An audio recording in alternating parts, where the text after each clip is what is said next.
오늘 우리가 신명기의 말씀을 읽었습니다. 신명기는 가나안 땅에 이제 인접한 상황 속에서 모세가 이스라엘 백성들에게 다시 하나님의 말씀을 증거하며 이스라엘 백성들을 향한 설교다라고 이해하면 맞습니다. 특별히 가나안 땅을 앞두고 이스라엘 백성들에게 모세는 거듭해서 가장 강조하는 내용은 많은 것이 아니라 사실은 딱 한 가지입니다. 여호와 하나님을 경외하며 그의 명령을 지키라. 추격하면 이것이 가장 우선적인 모세의 명령입니다. 가나안 땅에서 들어가서 할 것이 굉장히 많겠죠.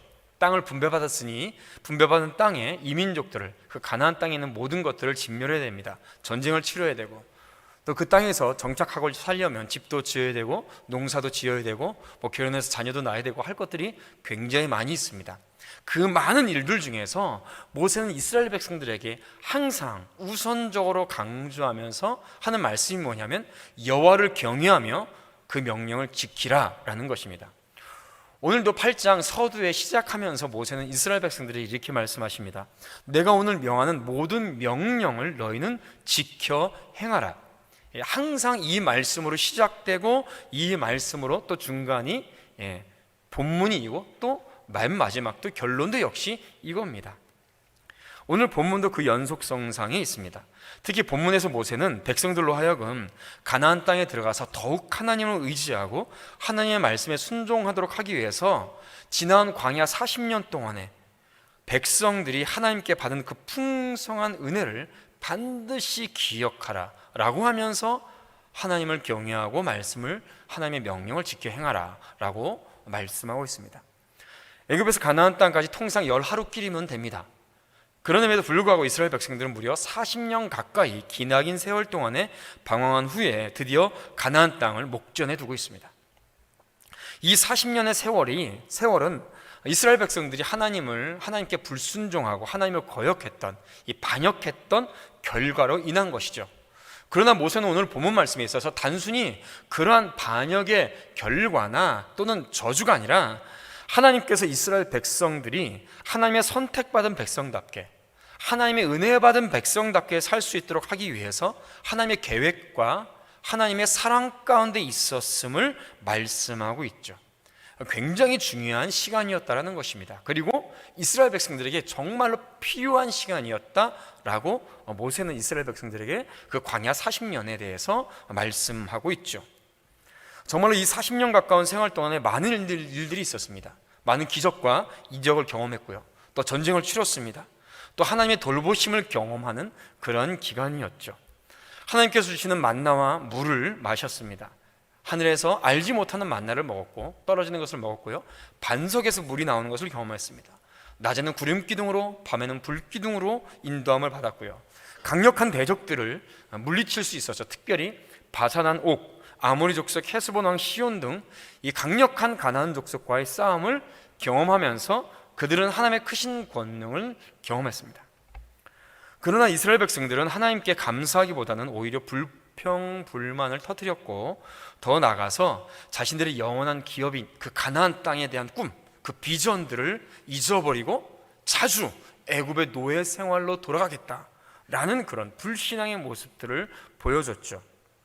이런 불순종과 불신앙으로 인하여서 광야 1세대의 모든 사람들은 광야 땅에서 장례를 치르고 오직 여호수아와 갈렙 두 사람만 가나안 땅에 들어갈 수가 있었습니다. 그러면서 모세는 목전에 두고 있는 이스라엘 백성들에게 그 광야 40년은 그렇지만 그런 저주의 시간이 아니라 우리 이스라엘 백성들에게 반드시 필요한 시간이었고 또한 굉장히 축복의 시간이었다라고 말씀하시면서 반드시 기억하라 라고 종용하고 또 강조가 있죠. 왜 모세는 광야 40년이 이스라엘 백성들에게 한없는 고통과 실패만의 시간이 아니라 이스라엘 백성들에게 축복이었으며 반드시 필요한 시간이었는가 라고 오늘 말씀을 통해서 좀 되돌아보고자 합니다. 광야 40년 동안 이스라엘 백성들이 보여준 태도는 바로 광야 같은 세상에 살고 있는 우리의 모습이기도 하기 때문입니다. 물론 이스라엘 백성들에게 사실 광야 생활이 문제가 아니라 사실은 광야 생활이 문제가 아니죠. 본격적인 전쟁, 본격적인 실제로 본 게임은 가나안 땅에 들어가서입니다. 전쟁도 광야에 있었던 것이 문제가 아니라 가나안 땅에 들어가서 치른 전쟁이 본격적인 전쟁이죠. 사실상 광야에서 삶은 가나안 땅의 삶을 위한 전초전에 지나지 않습니다. 그러니까 훈련 기간인 거예요. 준비 기간인 거죠. 이것을 전체적으로 8장에서 모세는 이스라엘 백성들에게 말을 하고 있는 겁니다. 먼저 모세는 광야 40년 생활을 회상하면서 단순히 저주나 징벌의 기간이 아니라 오히려 이스라엘 백성들을 하나님의 진정한 백성으로 연단시키고 훈련시키는 교육의 기간이었다, 훈련의 기간이었다라고 말씀하고 있습니다. 2절 중반부에 보면 이렇게 말씀하십니다. 너를 낮추시며 너를 시험하사 너의 마음이 어떠한지 그 명령을 지키는지 지키지 않는지 알려 하심이라 라고 말씀하고 계시죠. 광야 40년의 생활을 통해서 하나님의 명령에 제대로 순종하는 백성으로 만들려고 하시는 겁니다. 불경건한 행동을 할 때마다 하나님께서는 사람들이 그 아들을 징계함같이 징계하셨다라고 5절에 말씀하시죠. 또한 그 명령에 순종하여 지켜 행할 때마다 이스라엘 백성들이 살고 번성할 뿐만 아니라 하나님께서 이스라엘 열조에게 맹세한 땅에 들어가서 그 땅을 얻게 되는 약속의 성취를 한 발자국 한 발자국 이루어 나갈 수 있도록 이스라엘 백성들을 염습시키시고 훈련시켜 가시는 세월이 40년의 생활이었다라고 모세는 인식하고 또 이스라엘 백성들에게 말씀해 주고 있습니다. 2절 말씀 초두에 이렇게 시작합니다. 내 하나님 여호와께서 이 40년 동안에 내게 광야 길을 걷게 하신 것을 기억하라. 그렇기 때문에 기억하라. 이 순간이, 이 40년이 우리에게 정말로 필요하고 중요한 시간이었다라는 겁니다. 우리도 지금까지 살아온 나날들을 생각해 보면 이스라엘 백성처럼 하나님의 말씀에 순종하고 그 은혜에 감사하며 찬송으로 보낸 세월보다 세상의 일에 치여서 성도로서 해서는 안 된 일을 하며 생각해서는 안 될 일들을 생각한 세월들이 솔직히 더 많았음을 우리는 고백할 수가 있습니다.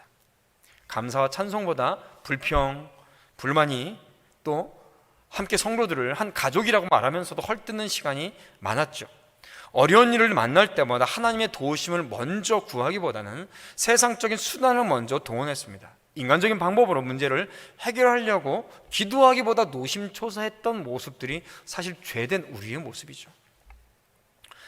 결국 최후의 궁지에 몰렸을 때야 비로소 하나님을 찾는 척하고 그 위기에서 벗어나면 또 우리는 우리의 마음대로 우리의 죄성대로 살려고 했던 모습이 마치 이스라엘 백성 같은 우리의 모습이라는 것이죠. 모세의 말처럼 지금까지 인생길을 가는 동안에 우리가 하나님을 잊어버렸든 하나님을 잊어버리지 않았든 간에 하나님께서는 우리와 늘 함께 하신 줄로 믿습니다. 이제는 나와 함께 하신 하나님을 너희들이 이제는 다시 기억해야 된다. 반드시 기억해야 된다.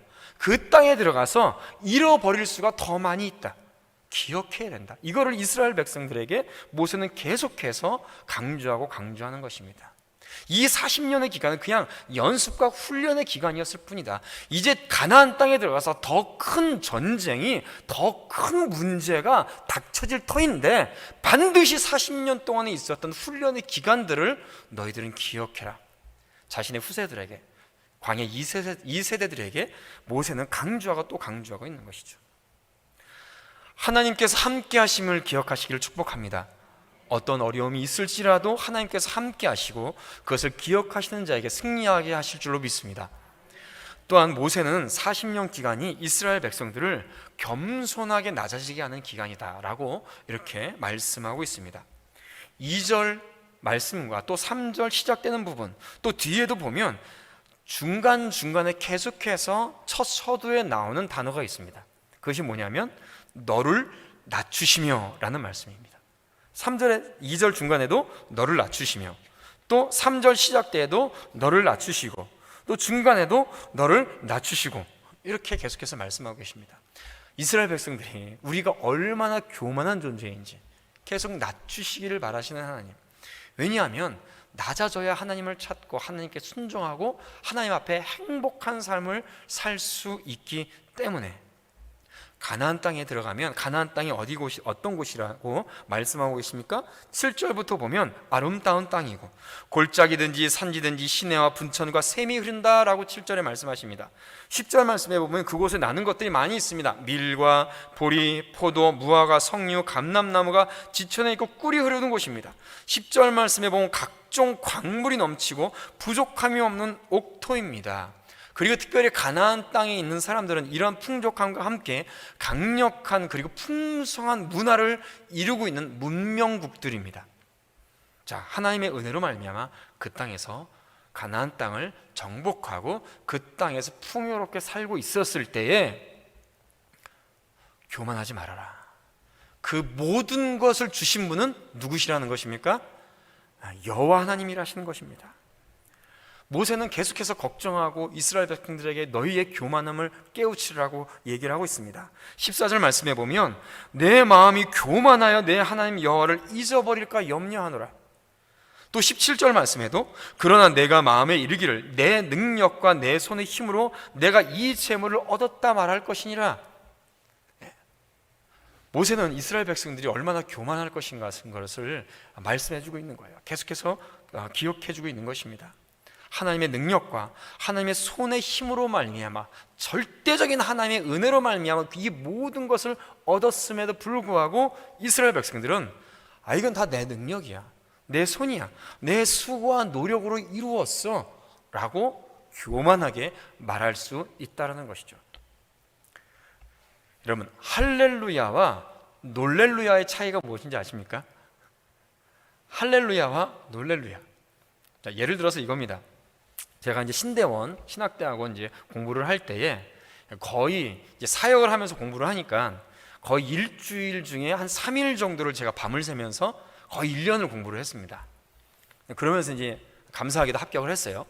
근데 함께 그렇게 공부를 했던 전도사님들이 계셔요. 근데 공부를 하다가 대충 공부를 안 하고 공부를 안 했던 분도 계셔요. 자, 열심히 공부를 했습니다. 조금 있으면 이제 고3들 수능을 보죠. 열심히 내가 공부를 했어요. 그래서 내가 학교에 합격을 했습니다.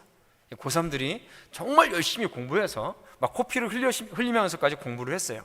대학에 합격했어요. 내가 열심히 공부했죠. 합격한 다음에 하나님 이 모든 것들을 이루신 것에 하나님 감사합니다. 이게 할렐루야예요. 이게 할렐루야. 근데 놀렐루야는 뭔지 아십니까? 공부 안 해도 기도하니까 합격하네? 이게 놀렐루야예요. 이건 하나님의 은혜에 감사하는 것도 아니고요, 하나님을 찬양하는 것도 아닙니다. 할렐루야가 되시기를 축복합니다. 놀렐루야는 불순종이에요. 불순종이에요. 결국 그 뒤에 그냥 계속 그렇게 놀라다가 인생이 끝나버립니다. 이스라엘 백성들이 이럴까봐 걱정하는 거예요. 모세는 40년의 광야 생활이 그 겸손함을 이루는 연습하는 시간이었다라고 말씀하고 계십니다. 그래서 모세는 하나님이 이스라엘을 애굽 땅 종되었던 집에서 이끌어내시고 불순종하면 불뱀과 정갈도 보내고 사막 같은 위험한 광야를 지나게 하시고 또 필요할 땐 굳은 반석에서 물을 내시고 그 열조도 알지 못하는 만나도 먹이셨다. 제발 이걸 기억하라. 기억하라. 우리 16절 말씀을 함께 읽어볼까요? 우리 16절 말씀 같이 읽어보자. 시작. 내 조상들도 알지 못하던 만나를 광야에서 내게 먹이셨나니 이는 다 너를 낮추시며 너를 시험하사 마침내 내게 할렐루야, 우리를 낮추시고 겸손하게 하시는 이유가 우리에게 뭘 주시려고요? 복을 주시려고. 그게 복이라는 거죠. 그게 복이라는 것이죠. 잠언 22장 4절 말씀에도 겸손과 여호와를 경외함의 보상은, 겸손하게 여호와를 경외하는 그 대가는 재물과 영광과 생명이니라. 하나님을 경외하고 겸손하게 나가는 자에게 주시는 보상이 재물과 영광과 생명이라는 겁니다. 근데 반대로 잠언 16장 18절 말씀 우리가 잘 알고 잘하는 말씀 있죠? 교만은 패망의 선봉이요 거만한 마음은 넘어짐의 앞잠이니라 라고 말씀하십니다. 나의 삶이 왜 지금까지 왜 이렇게 고통스럽고 평안함보다는 고통이 많았고 근심이 많고 도대체 왜 이렇게 어려움 속에 살고 있는가? 사실 그때 빨리 겸손하게 하나님께 엎드렸으면 사막과도 같은 시간이 빨리 지나갔을 겁니다. 근데 내가 겸손하지 못했기 때문에 그 사막과도 같은 시간에 계속해서 발을 담그고 있는 거죠. 스스로가 그 뜨거운 사막에 내 발을 잠그고 담그고 있는 겁니다. 그 뜨거울 때에 그냥 발만 담그고 있는 것이 아니라 빨리 하나님 앞에 무릎 꿇고 겸손하게 엎드리면 사막에서 건져내서 반석의 물을 내어주실 텐데 우리가 그러지 못했던 것이죠. 하나님의 권능을 목격한 이스라엘 백성들조차 겸손을 위해서 40년이라는 시간이 필요했던 겁니다. 그럼에도 불구하고 교만의 본성이 이스라엘 백성들에게 여전히 남아있어서 모세는 우려거리가 되었다는 사실을 말씀해주고 있는 것이죠.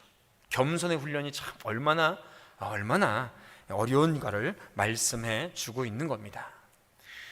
그러나 겸손히 하나님의 복을 받는 비결임을 생각해 볼 때 우리는 어떻든지 간에 하나님 앞에 겸손하게 낮아지고 무릎 꿇어야 될 줄로 믿습니다.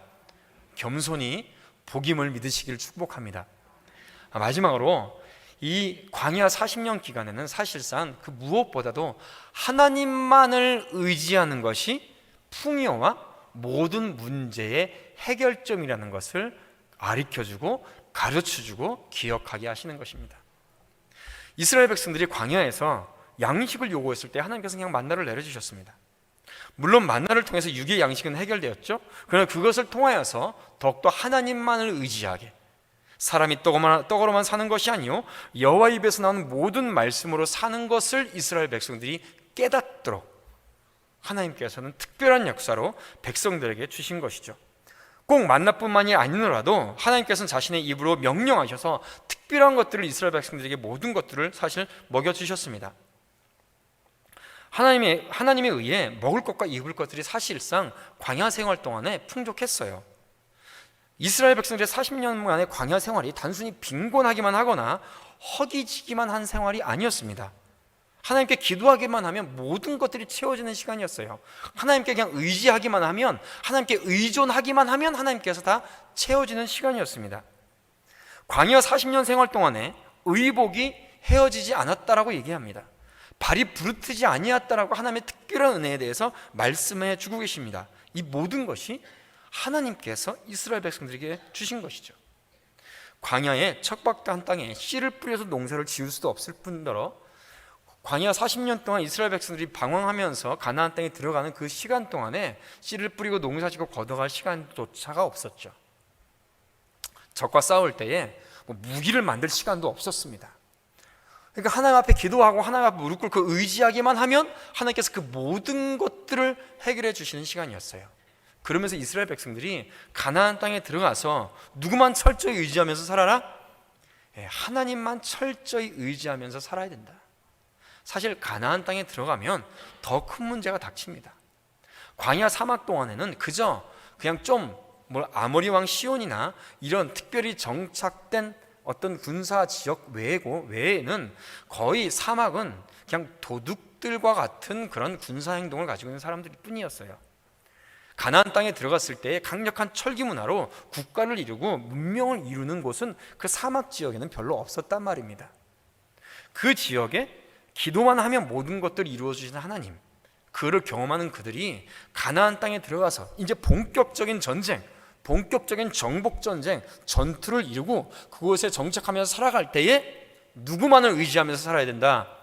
하나님만을 의지하면 모든 것들이 형통해진다는 것을 그 40년 생활 동안에 경험하라. 그것을 깨닫도록 하기 위해서 이스라엘 백성들에게 이 40년 동안의 시간이 필요했다는 겁니다. 지금까지 살펴본 모든 것들을 종합해보면 이 모든 은총이 이스라엘 백성들로 하여금 하나님만을 의지하게 하려는 철저한 목적을 지닌 것은 알 수가 있죠. 만나를 주심으로 하나님의 말씀을 의지하는 훈련을 시키셨고 40년 동안 입고 신어도 부족함이 없는 물질적인 복으로 출애굽과 광야 생활을 준비하시고 채워주셨습니다. 이 모든 것은 온전히 하나님만을 의지하는 것이 영육간의 모든 문제의 해결점임을 보여주시는 것이죠. 우리는 밥을 먹으면서 하나님의 말씀으로 살아간다는 것을 깨달아야 될 줄로 믿습니다. 하나님을 의지하는 자에게 하나님은 어떠한 형태로든지 그 입을 열어 은혜를 베푸시는 분이심을 믿으시기를 축복합니다. 하나님은 사랑하시는 자에게 모든 것을 준비하시고 말씀으로 채워주시며 하나님께서 준비하시는 그 행복 가운데로 이끌어 주시는 것이죠. 모세가 광야 40년 생활 중에 터득한 이 중요한 깨달음을 너희는 마음에 새기고 가나안 땅에 들어가서도 하나님만을 의지하는 삶을 통해 승리해야 된다, 이거를 말씀해 주고 계시는 것이죠. 우리 자신을 돌아보더라도 마찬가지입니다. 우리가 또 우리 교회가, 우리나라가 속된 말로 언제 가장 잘 나갔나요? 언제 가장 잘 나갔나요? 믿음의 사람들이 겸손하게 하나님 앞에 무릎 꿇고 오직 하나님만을 의지하며 엎드려 기도하며 부르짖을 때에 우리 교회가, 우리나라가 가장 잘 나갈 때였습니다. 그렇죠? 예. 오직 곳곳에 모이는 곳마다 믿음의 사람들이 기도했습니다. 기도원이라는 곳에 사람들이 기도하는 사람들로 꽉꽉 채워졌어요. 설에 시청 앞에 한강 호수 부지에 여기서도 마찬가지일 겁니다. 듣기로는 몇몇 교회들이 항상 모여서 부흥회를 열고 말씀을 듣는 것에 사모하고 성도들이 함께 부르짖어 기도하고, 쉽게 얘기하면 속되면 그때 가장 잘 나갔던 거죠. 그런데 믿음의 사람들이 겸손하게 주님 앞에 무릎 꿇고 하나님 앞에 기도하고 엎드리는 시간들이 줄어들고, 기도원의 사람들이 끝쳐지고, 기도하는 자리에 사람들이 점점 더 사라지고, 그때 우리의 삶이 기울어지기 시작하는 거죠. 그래서 모세가 기억하라고 하는 겁니다. 기억하라고. 여기서 기억하라는 것은 단순히 추억하라는 얘기가 아닙니다. 그때가 좋았어, 그때가 정말로 괜찮은 시간이었지, 이렇게 추억하라는 얘기가 아니라, 그때 하나님만을 의지했을 때, 겸손하게 하나님 앞에 무릎 꿇었을 때 우리가 가장 풍족한 때였다. 하나님 앞에 의지했을 때 하나님께서 모든 문제를 해결해 주셨다. 지금 우리가 다시 그러할 때이다. 가나안 땅에 들어가서 우리가 할 일이 무엇이냐? 하나님만을 의지할 때에, 광야 생활 속에서 물이 없을 때 기도했을 때 반성을 치신 하나님 아버지, 양식을 요구했을 때에 만나를 내려주신 하나님을 기억해라, 그리고 그렇게 해라. 그러할 때에 가나안 땅에 들어갔을 때에 더 큰 적 앞에서 그 모든 것을 하나님께서 해결해 주실 것이다. 할렐루야. 지금 우리가 다시 필요한 것이 이것입니다. 우리가 기도했을 때에 작은 문제를 놓고도 교회의 사명을 위해서 어떤 일이든 간에 어떤 시간이든 간에 무릎 꿇고 기도하며 성도들이 함께 모여 주님 앞에 부르짖었을 때에 모든 문제가 해결됐고 부흥했고 예수와 한국의 꿈을 꿀 수가 있었습니다. 다시 그때로 돌아가라. 함께 겸손히 무릎 꿇고 함께 기도하고 함께 하나님께 영광을 돌리고 오직 예배를 위해서 목숨 걸었을 때, 그런 성도들이 있을 때 우리 교회가 부흥하고 이 나라가 예수 한국, 부흥 한국 될 줄로 믿습니다. 사랑하는 성도 여러분, 말씀을 정리하고자 합니다. 광야 40년은 하나님의 말씀에 불순종하는 자들에게, 그런 사람들에게는 죽음의 시간이었겠죠. 그러나 순종하는 자들에게, 하나님께 철저히 더욱더 의지하는 자들에게는 하나님의 권능의 손길을 깨닫는 시간이었습니다. 그 시간은 연단과 교훈의 시간이었고, 교만한 마음을 제거하고 인간의 나약함을 철저하게 깨닫는 겸손한 시간이었습니다. 반대로 하나님의 크신 능력을 절감하고 하나님만을 의지하는 삶이, 모든 능력을 경험하고 삶의 모든 것의 문제를 해결하는 그런 귀한 시간이라는 것을 깨닫는 시간이었죠. 지금 우리가 거하고 있는 이 세상 역시 광야 같은 세상이고, 또 이 시대는 광야 같은 시대입니다. 바로 모세가 이스라엘 백성들에게 말씀하신 이 말씀을 우리는 기억해야 될 줄로 믿습니다. 진실로 하나님의 백성으로서 택하심 받은 우리에게, 우리 사랑하는 성도들에게 믿음의 시험에 닥쳐올지라도 우리가 것에 흔들리지 말고 함께 모여 기도하며 부르짖으며 오히려 하나님께서 주신 가나안 땅의 사명을 다시 한번 확인하고 그 사명을 이루어가는 우리 복된 성도들 되시기를 주님의 이름으로 축원드립니다.